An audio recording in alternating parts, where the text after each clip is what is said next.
안녕하세요. 반갑습니다. 저는 15년차 보드게임 작가 김건희입니다. 이렇게 단대신문 인터뷰로 만나 뵙게 돼서 정말 반갑습니다.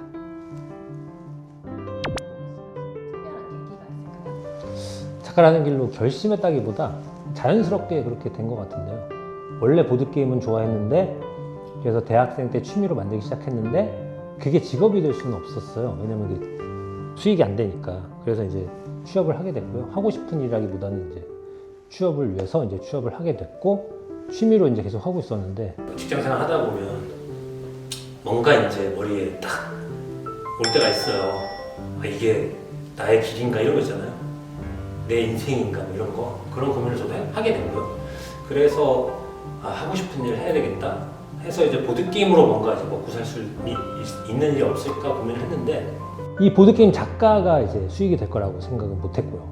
그래서 이제 보드게임 하면은 이제 어떤 게 좀 내가 만약에 보드게임으로 먹고 살겠다고 어떤 게 떠오르세요? 가장 이제 안전한 거면은 보드게임 회사에 들어가는 거. 그래서 제가 보드게임 회사에 면접을 봤는데 떨어졌고 그 다음으로 이제 할 수 있는 거는 보드게임 방. 하루 일해봤는데 안 되겠더라고요. 안 맞아서. 그래서 하던 거 그냥 계속 하게 된 거예요. 보드게임 작가는 늘 취미로라도 하고 있었으니까. 다행히 그게 이제 운 좋게 잘 풀려서 지금까지 하게 됐습니다. 보드게임이 처음엔 저 같은 보드게임 작가의 아이디어로부터 이제 시작이 돼요. 그러면 이제 보드게임 작가가 그 아이디어를 프로토타입이라고 하죠. 실제로 구현이 되는지를 종이에 뭐 그려가지고 뚝딱뚝딱 만들어가지고 잘라가지고 테스트를 해봐요. 그래서 괜찮다 싶으면 이거를 계속 고치죠. 개발을 하게 되고 그리고 나서 이제 보드게임 출판사, 직접 출판하는 경우도 있는데 그냥 작가의 경우를 빗대어서 말씀드리면 책을 쓰는 작가랑 비슷하게 생각하시면 되는데요. 작가들이 글을 써서 이제 출판사에 원고를 쫙 보내잖아요. 그리고 출판사랑 계약을 하잖아요. 똑같아요. 보드게임도 출판사가 전 세계에 있거든요. 그러면은 보드게임 메커니즘을 규칙서를 써서 그래서 그걸 가지고 출판사들에 이제 제안을 해요. 그래서 미팅을 하고 플레이 테스트를 하고 계약을 하게 되면 이제 출판사에서 그걸 제품화해서 이제 내거든요. 근데 그 과정에서도 되게 많은 과정이 있죠.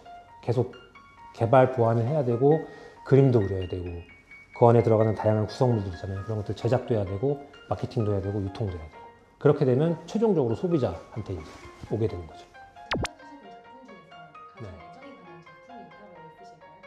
오딘이라는 게임인데요. 잠깐 보여드릴게요. 네, 이 게임인데 이게 이제 수상을 했는데요. 아스도르라고 이제 프랑스에서 주는 보드게임 상인데 이게 이제 굉장히 세계적으로 권위가 있는 상이거든요. 물론 이제 아무도 모르시겠지만 근데 보드게임을 좋아하시는 분들은 이제 아는 그런 상인데 요거를 이제 수상했던 작품이고 또 최근 작품이기도 해요. 그래서 좀 감회가 남다르다 이런 생각을 합니다. 제가 대학생 때 취미로 보드게임을 이제 만들기 시작했는데 이게 재밌는지 재미없는지 알 수가 없는 거죠. 왜냐하면 이제 나만 재밌으면 안 되잖아요. 근데 이거를 누구랑 하지?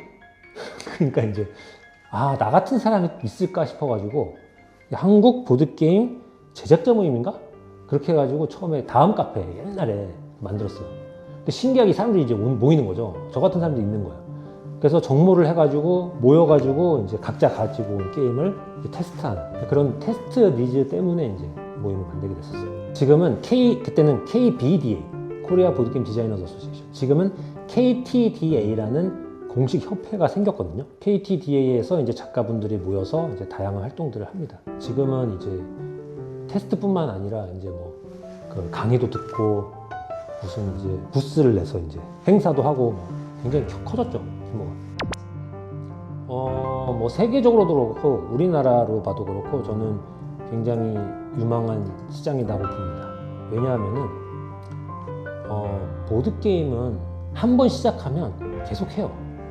왜냐하면 우리 때는 어렸을 때 보드게임이라고 하면 부루마블 그다음에 졸리게임이라고 해적판 있거든요. 그런 거밖에 없었어요. 근데 지금 아이들이 있는 집에 가보면 보드게임 있거든요. 루미큐브도 있고 할리갈리도 있고 젠가도 있고 다양하게 있잖아요. 그럼 이 친구들은 반드시 살아가는 생애 동안 보드게임을 접하고요. 본인이 부모님이 돼서 아이들에게 보드게임을 알려줄 거거든요. 자연스럽게 그렇게 이어질 거기 때문에 저는 보드게임은 성장 가능성이 굉장히 높다고 생각하고요. 또 요즘 시대가 디지털 시대잖아요. 반대급부로 아날로그적인 거에 대한 니즈가 계속 올라가거든요. 보드게임에서 힐링이 돼요. 이런 색깔도 이쁘고 만질 때 귀엽고 이런 것들을 보면서 진짜 물성 있는 것들?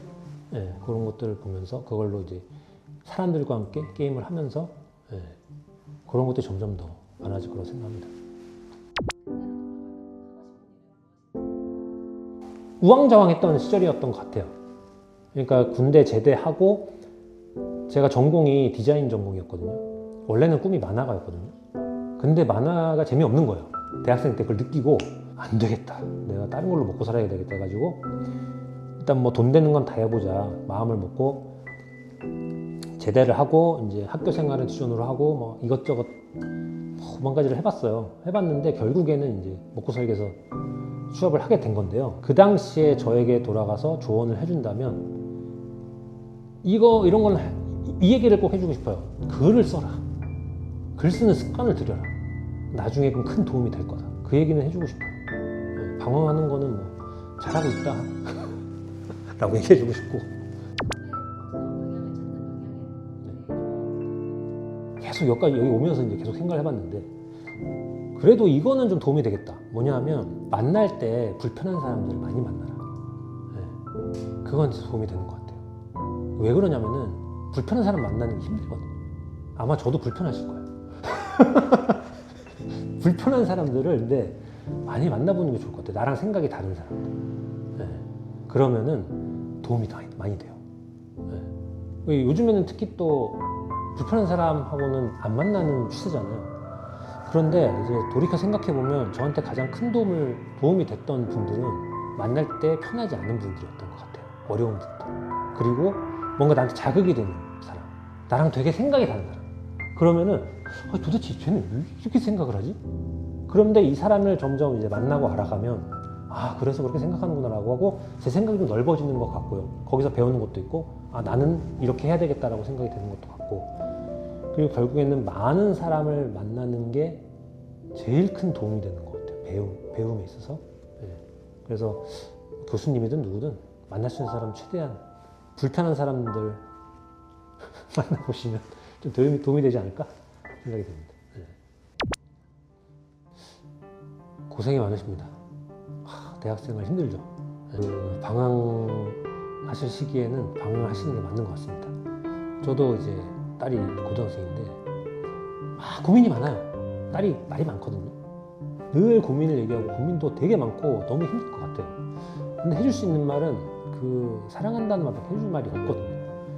그래서 아마 여러분들한테도 뭐 딱히 제가 드릴 수 있는 말은 없을 것 같지만 고생하고 계시고 방황은 많이 하시는 게 맞는 것 같다. 그리고 이게 안 되면 어떡하지 그런 얘기 많이 하거든요. 뭐 딸도 입시에 실패할 수 있는데 재수는 안 할 거다 뭐 하고 그렇잖아요. 그런데 뭐 다른 거 해도 돼요. 저는 다른 거 해도 된다 생각하거든요. 저도 이것저것 해봤는데 35세에 이 일을 시작했어요. 결국 35년 동안 하고 싶지 않은 일을 훨씬 더 많이 한 거죠. 그런데 재밌는 건 뭐냐면 35세에 일을 시작했는데 제 일에서 80%는 재미없는 일이에요. 20%만 재밌거든요. 그러니까 35년 동안은 인내를 배웠다 생각을 해요. 그래서 인내하실 일이 많으셨겠지만 앞으로도 계속 인내하시고 열심히 사시길 부탁드립니다. 화이팅!